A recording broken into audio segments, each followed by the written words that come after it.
Jean-Pierre Mercier, c'est ça en fait l'idée, c'est d'essayer de bloquer le pays?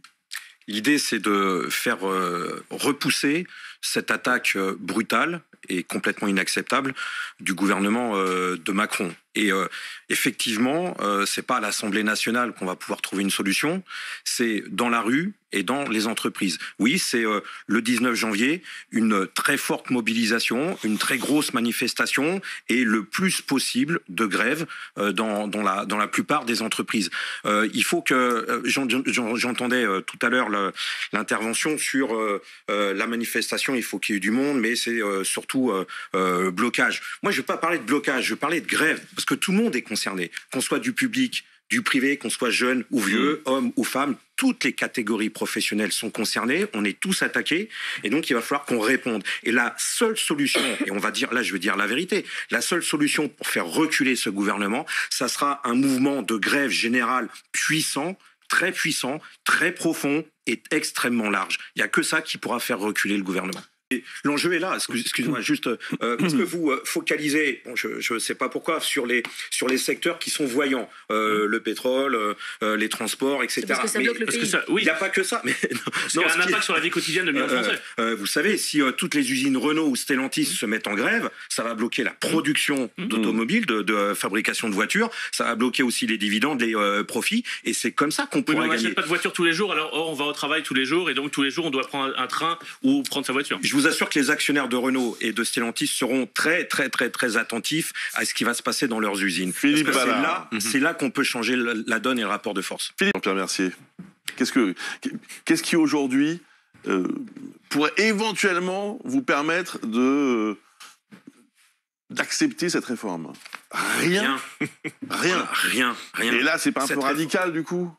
Parce que vous trouvez que c'est pas radical de vouloir nous faire travailler jusqu'à 64 ans. Ça veut dire quoi concrètement? Ça veut dire qu'il y aura de plus en plus... Il n'y a pas que ça. Il y a le minimum à 1 200 €. Il y a des choses quand même. Le minimum à 1 200 €. Brut, net, c'est brut. Net, ça veut dire quoi? Ça veut dire légèrement au-dessus de 1 000 €. Oui, mais c'est légèrement au-dessus de 1 000 €. C'est plus qu'aujourd'hui. Bien sûr que c'est plus qu'aujourd'hui, mais de toute façon, ça ne sera pas assez pour vivre dignement. Souvenez-vous, il y a 4 ans, c'était les Gilets jaunes, le nombre de retraités pauvres qui étaient obligés de chercher un deuxième boulot pour pouvoir survivre.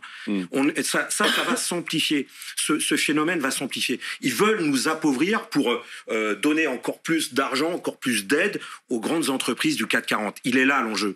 Et donc, l'objectif...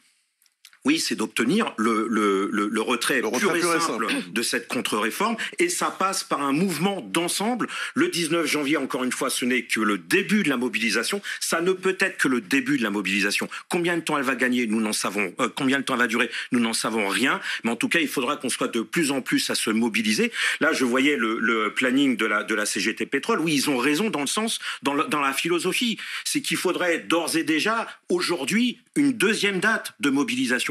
Et qu'il faudrait de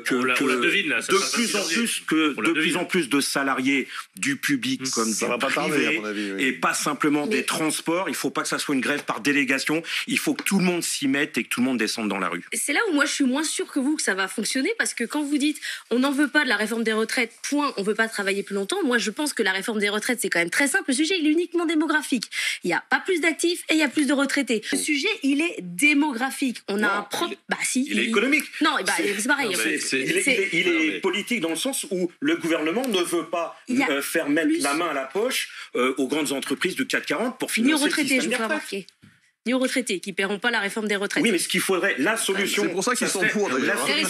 La solution, ça serait que les grandes entreprises du CAC 40, elles mettent la main à la poche pour financer le système des retraites. Il est là.